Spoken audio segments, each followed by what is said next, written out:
বন্ধুরা, আজ তোমাদের জন্য ভাই ও বোনের একটি নতুন ভিডিও নিয়ে হাজির হলাম। ভিডিওটি শেষ পর্যন্ত দেখলে অনেক মজা পাবেন। চলুন তাহলে শুরু করা যাক। আমার নাম রিয়েল, বয়স 1 বছর, কলেজ 2 বর্ষে পড়ি। পরিবারে আমরা 4 জন, বাবা, মা, ছোট বোন আর আমি। ঘটনাটা এই বছরের শুরুর দিকের। আমার বাবা মা দুইজনই চাকরি করেন। সকাল 7টায় বাসা থেকে বের হয়, আবার সন্ধ্যা 7টায় আসে। আর ছোট বোন হুমায়রা আমার 3 বছরের ছোট, এবার ক্লাস 10 এ পড়ে। কলেজে ওঠার পর বাবা মা আমাকে ফোন কিনে দেয়, সাথে ল্যাপটপ। খারাপ ভিডিওর বিষয়ে আমার আগেই আকর্ষণ ছিল, এখন আরো সুবিধা হয়। আমার প্রতিদিনের রুটিন হয়ে যায় ওসব দেখা। হঠাৎ করে একদিন একটা মাছেলের একটা চটি আমার সামনে আসে, আমি আরো চটি খুঁজে খুঁজে পড়তে থাকি। আপন ভাই বোনের অনেক চটি পেয়ে যাই। এরকম 2-3টা গল্প পড়ার পর আমার মাথায় ছোট বোনকে কাছে পাওয়ার ইচ্ছা তীব্র হয়। তখন খুঁজতে থাকি কিভাবে কি করব। অনেক ভালো ভালো টিপসও পাই। হুমায়রার যুবতী বয়স, রসালো শরীর আমার চোখের সামনে ভাসতে থাকে। ও প্রায় 5 ফুট 4 ইঞ্চি লম্বা, সুন্দর ফিগার, বাঁকানো কোমর, তার সাথে আগুন চেহারা তো আছেই, টানা টানা চোখ, চিকন ঠোঁট, লম্বা চুল, গায়ের রং লাল ফর্সা। আমি ওর সাথে বন্ধুর মতোই ছিলাম, কিন্তু এরপর আমি আরো ক্লোজ হয়ে গেলাম। দিনের বেশিরভাগ সময় ওকে দিলাম। ওকে নিয়ে ঘুরতেও গেলাম। বন্ধুদের সাথে আড্ডা না দিয়ে প্রায় বিকালে ওকে নিয়ে বের হতাম। মাঝে মাঝে পার্কে যেতাম, মাঝে রেস্টুরেন্টে। ও খুব খুশি হইত।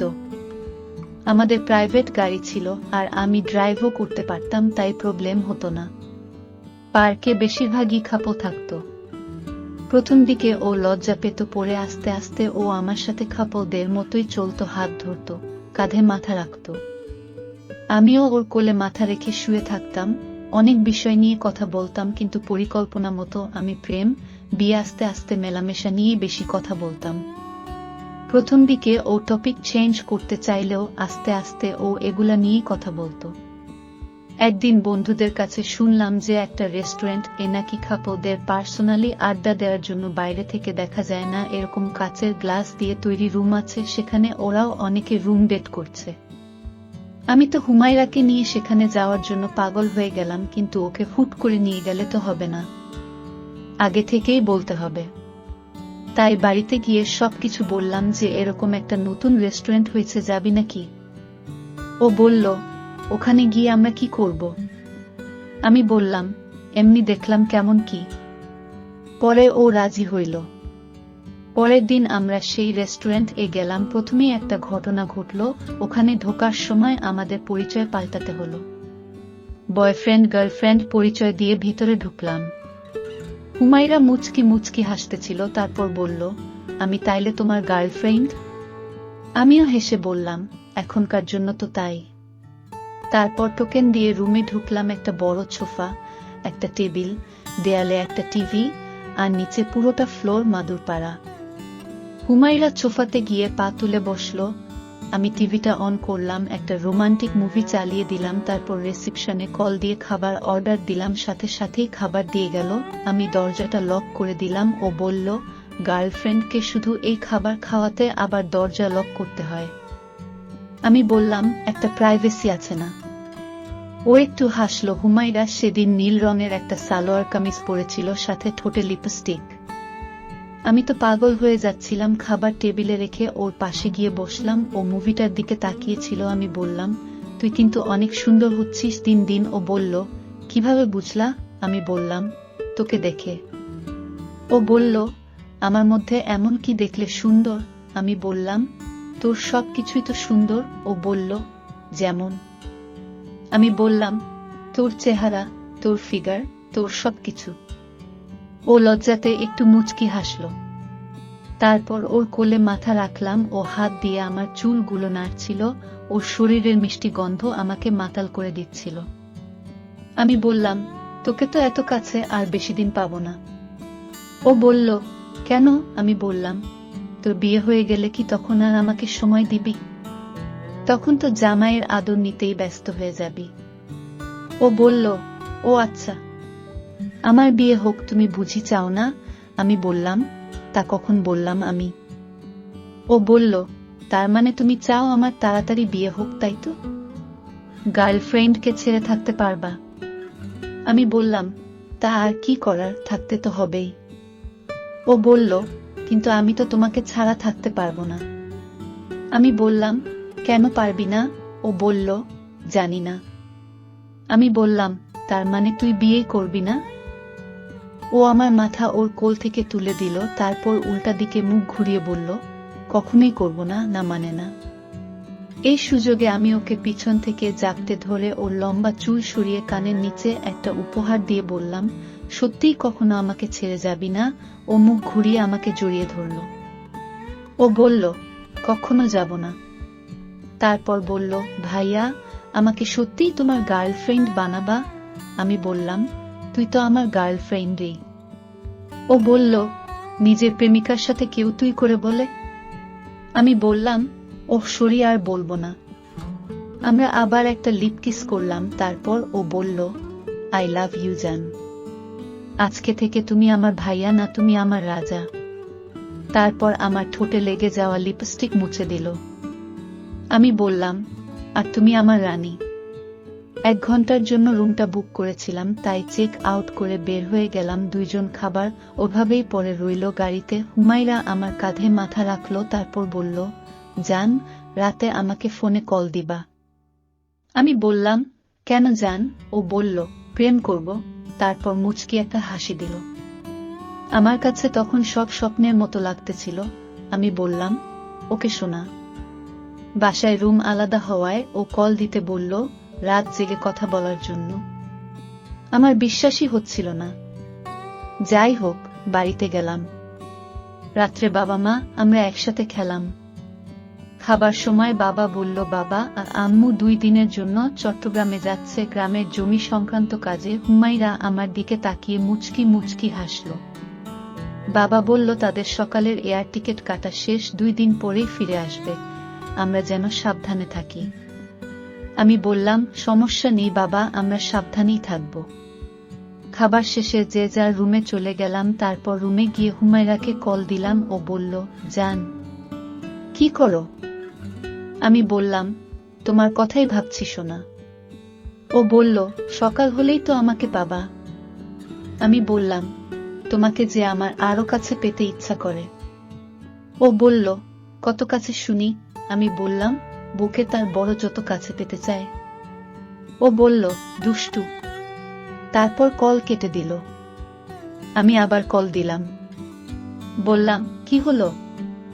ও বলল, কই কিছু না তো। আমি বললাম, তুমি আমার চোখে পৃথিবীর সবচেয়ে সুন্দর নারী। ও বলল, তুমিও আমার একমাত্র পুরুষ, যাকে আমি আমার করে পেতে চাই। আমি বললাম, আমার খুব ইচ্ছা করছে তোমার বুকে মাথা গুজে ঘুমাতে। ও বলল, বুকে নাকি অন্য কোথাও? আমি বললাম, তোমার নরম বুকের উপর সোনা। ও বলল, ঈশ্বর কত। আমি বললাম, তোমার ওইটার সাইজ কত জান? ও বলল, 3-4। আমি বললাম, আর পিছনেরটার? ও বলল, 3-6। আমি বললাম, কবে যে তোমাকে ঘরের বউ করে আনব? ও বলল, আমি তো তোমার বই। আমি বললাম, সত্যি? ও বলল, এখন ঘুমাও, সকালে আদর করো। আমি বললাম, একটা উপহার তো দাও। ও শব্দ করে একটা উপহার দিল, আমিও দিলাম। তারপর কল কেটে দিলাম। পরের দিন সকালে 9টার সময় ঘুম থেকে উঠে বাবা আম্মুকে এয়ারপোর্টে ড্রপ করে দিয়ে সোজা চলে গেলাম মার্কেটে। হুমায়রার জন্য একটা লাল টুকটুকে পাতলা শর্ট নাইটি, 1 সেট ছোট জামা প্যান্ট কিনলাম। তারপর বাড়িতে এসে দেখি রানী আমার তখন ঘুমাচ্ছে। আমি আস্তে করে গিয়ে ওর পাশে শুলাম। তারপর ওকে জড়িয়ে ধরে একটা উপহার দিলাম, তাতে ও জেগে গেল। আমরা আরেকটু দুষ্টুমি করলাম। তারপর ও বলল, এখন না, বিয়ের পর বাসর রাতে। আমি বললাম, মানে? ও বলল, এখন তো আমি তোমার প্রেমিকা, কিন্তু বউ বানাতে তো বিয়ে করতে হবে বাবু। আমি বললাম, আচ্ছা তাইলে তুমি ফ্রেশ হয়ে রেডি হও, এখনই মার্কেটে যাব। ও মুচকি হেসে আমাকে একটা উপহার দিয়ে বলল, আর একটু অপেক্ষা করো সোনা। আমি বললাম, তোমার জন্য একটা গিফট আছে। ও উঠে বসে বলল, কি গিফট? আমি শপিং ব্যাগটা হাতে দিয়ে বললাম, দেখো কি। ও ব্যাগ খুলে অনেক খুশি হলো, বলল, তোমার বুকে লালে খুব মানাবে বুঝি। আমি বললাম, লাল পরীকে তো লালেই মানায়। ও হাসতে হাসতে আমাকে বিছানায় ফেলে দিল। তারপর প্রায় 5-7 মিনিট দুজন ওইভাবেই ভালোবাসা বিনিময় করলাম। ও বলল, লাল পরীকে লাল করতে পারবা তো? আমি বললাম, পারবো কিনা দেখাবো এখন। ও দৌড়ে ওয়াশরুমে ঢুকে গেল। তারপর ও ফ্রেশ হয়ে বের হলে আমরা সকালের নাস্তা করে মার্কেটে গেলাম। আবার আমার একটা ব্যাংক অ্যাকাউন্ট এ পার্সোনালে প্রায় 7-0-8-0 টাকা ছিল, সেখান থেকে সম্পূর্ণ টাকাই আগে উঠলাম। এরপর গেলাম একটা জুয়েলার্স এ। প্রথমে ওর জন্য একটা সোনার আংটি কিনলাম, তারপর একটা লাল লেহেঙ্গা আর আমার একটা পাঞ্জাবি। তারপর ট্রায়াল রুমে চেঞ্জ করে নিলাম। এরপর সোজা একটা মাজারে চলে গেলাম, কারণ ওখানকার হুজুরদের কিছু টাকা দিলেই সাক্ষী জোগাড় করে বিয়ে পড়িয়ে দেয়।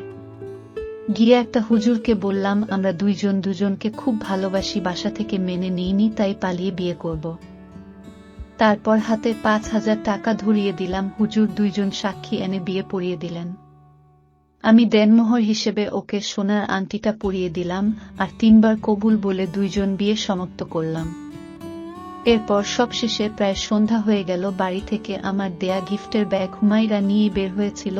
আমরা প্রথমে একটা 5 স্টার হোটেলে গেলাম, সেখানকার ম্যানেজারের সাথে কথা বলে একটা প্রিমিয়াম রুম বুক করলাম। তাকে অবশ্য কিছু ঘুষ দিতে হলো। তারপর রুমটাকে সুগন্ধি গোলাপ দিয়ে সাজানোর জন্য ও বাসর রাতের অন্য সব প্রয়োজনীয় জিনিস দেওয়ার জন্য হোটেলের এক কর্মচারীকে কয়েক হাজার টাকা দিয়ে ঠিক করলাম। তারপর দুজনে চলে গেলাম একটা ফেমাস রেস্টুরেন্টে, রাতে ডিনার খেয়ে নিলাম। রাত 1:00টার দিকে হোটেলে আবার ইন করলাম। রুমে গিয়ে দেখি সব রেডি, পুরো রুম গোলাপের গন্ধে মাতোয়ারা, বিশাল বিছানাটাও গোলাপের পাপড়িতে ভরা। হুমায়রা খুশি হয়ে আমাকে জড়িয়ে ধরল, তারপর চোখে চোখ রেখে বলল, তুমি আমাকে এত ভালোবাসো? আমি 2 হাত দিয়ে আলতো করে ওর মুখটা উঁচু করে বললাম, তুমিই তো আমার সব। তারপর হাত নামিয়ে বললাম, রেডি হয়ে নাও, তোমার স্বামী তো আর সহ্য করতে পারতেছে না। ও বলল, তুমি বাহির থেকে হেঁটে এসো, আমি ততক্ষণে রেডি হয়ে নিচ্ছি, যা দেখার সবকিছু একেবারেই দেখবা যাও। আমি দরজা লক করে বের হলাম, রুমের সামনেই দাঁড়িয়ে থাকলাম। আসলে আমি আর সহ্য করতে পারছিলাম না। তারপর ওই কর্মচারীকে কল করে 1 গ্লাস দুধ, একটা ছোট কৌটার মধু, একটা বড় ডার্ক চকলেট, 1 পাতা পিল ট্যাবলেট আনতে বললাম। 1 মিনিট পর কর্মচারীটা সব নিয়ে আসলো, দিয়ে চলে গেল। 5 মিনিট পর হুমায়রা কল দিয়ে ভিতরে যেতে বলল। আমি আস্তে করে দরজা খুললাম, তারপর ওইসব কিছু সাথে নিয়ে ভিতরে ঢুকলাম। প্রথমে দরজাটা লক করলাম। পুরো ঘরে সুখের সুবাস, স্টেম লাইট এর আলোতে দেখলাম বিছানার উপর গোলাপের পাপড়ির মধ্যে লাল টুকটুকে ছোট্ট একটা নাইটি পরে শুয়ে আছে একটা ডানাকাটা পরী। কাছে যেতেই তো আমার চোখ ছানাবড়া, পরীর থেকেও শতগুণে সুন্দর আমার বোন, আমার বিবাহিতা বউ। যেমন লম্বা আর তেমন ফিগার, ঠিক তেমনি ডাম লাইট এর আলোতে নাইটির নিচ থেকে পায়ের পাতা পর্যন্ত ঝকঝক করতেছে। নাইটিটা পাতলা হওয়ায় স্পষ্ট দেখা যাচ্ছে শরীরের আকৃতি। আজকে এমন এক বিশ্বসুন্দরীকে ভোগ করব, আমি ভাবতেও অবাক লাগছিল। চোখ বন্ধ করে চিত হয়ে টান টান ভাবে শুয়েছিল হুমায়রা। আমি গিয়ে পাশে বসলাম, তারপর ওর হাত ধরে আমরা দুজন ভেসে গেলাম সুখের এক অসীম সাগরে। তারপর ও বলে, নিজের সবচেয়ে বড় বন্ধু আপন ভাইকে সারা জীবনের সঙ্গী করতে পারলে এই ছোট্ট জীবনে আর কি চাই? আমি শুধু তোমার কাছে তোমার আদর পেতে চাই। একটা রাতও আর আমি তোমাকে ছাড়া থাকতে পারবো না। তুমি প্রতি রাতে আদর করবা তো? আমি বললাম, করব, প্রতি রাতেই আদর করব। আর আগামী বছরের মধ্যে তোমাকে নিয়ে বাইরের কোনো দেশে স্থায়ী হব, আমাদের সংসার সাজাবো। ও বলে, আচ্ছা সোনা, আমার কোন জিনিসটা তোমার সবচেয়ে বেশি ভালো লাগে? আমি বললাম, 2টা জিনিস, একটা হলো তোমার চিকন ঠোঁট আমার সবচেয়ে বেশি ভালো লাগে। তারপর ও বলে, আরেকটা? আমি বললাম, তোমার শরীরের মিষ্টি ওই গন্ধটা। ও বলে, এখনো পাচ্ছ? আমি সাথে সাথে ওর গলায় পাপ্পা দিয়ে শরীরে মাথা গুজে দেই, তারপর জোরে একটা প্রশ্বাস নেই। তারপর বলি, এই পাচ্ছিস সেই গন্ধ? ও আমার দিকে তাকিয়ে একটা মুচকি হাসি দেয়। তারপর আমরা আবারও আরো আধা ঘন্টা ভালোবাসার আদান প্রদান করি। পরদিন সকালে 1-1টার দিকে ঘুম থেকে উঠে ওকে একটা পাপ্পা করি। তারপর ব্রেকফাস্ট করে চেক আউট করি হোটেল থেকে। সেদিন রাতেও বাসা ফাঁকা থাকায় সারারাত ভালোবাসা আদান প্রদান করি। কিন্তু পরের দিন আম্মু বাবা চলে আসে। তাই এখন প্রতিদিনই রাত 1-2টার পর নিজেদের রুম লক করে, আমাদের বাড়ির ছাদে একটা রুম আছে, ওই রুমে গিয়ে স্বামী স্ত্রী দুজন একসাথে ঘুমাই। সকালে আম্মু বাবা হাঁটতে চলে যায়, তখন উঠে পড়ি। নেক্সট ইয়ার আমি আমার বোন বউকে নিয়ে অন্য কোনো দেশে সেটেলড হব। বন্ধুরা, গল্পটি এখানে সমাপ্ত করলাম। গল্পটি ভালো লাগলে একটি লাইক ও চ্যানেলটি সাবস্ক্রাইব করে দেবেন। দেখা হচ্ছে পরের ভিডিওতে। বাই।